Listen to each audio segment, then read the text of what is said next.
fixable, but what we have wrong is that all property is basically physical. You can make physical property scarce. You can't make, the intellectual property is absolutely an oxymoron. And Thomas Jefferson said this in his arguments with Benjamin Franklin. They were both inventors, and they famously had dialogue around this. And there's a letter that Jefferson wrote. It wasn't to Franklin, it was to somebody else, but in which he said that I'm trying to remember the exact quote, but look it up anyway. Look up Jefferson and property, and you're going to find it. But he said basically there's in the combustive power of an idea. He said if I have a flame on a candle and I give it to you, we both have it now. Okay, that's the nature of an idea. Ideas spread like fire. You can't own fire. You can't own that kind of thing. There's not.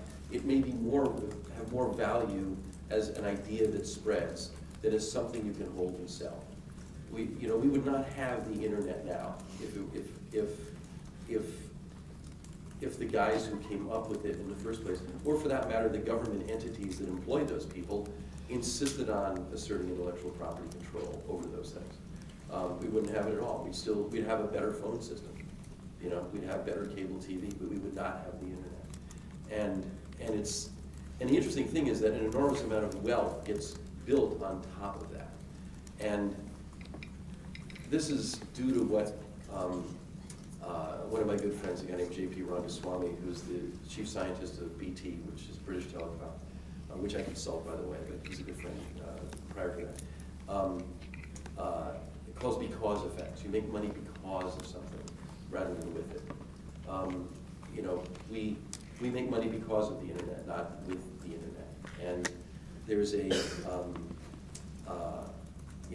Google makes money because of search. They don't make money with search. They make money because of Google Earth, not your Google Maps. They actually sell some of Google Earth rather than with it. And Google actually calls it looking for second and third order effects. They get it. Google totally understands the network effects and the way the internet works in that respect.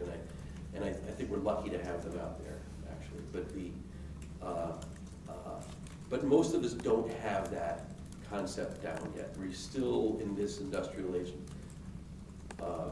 place where we frame our understanding based on physical stuff.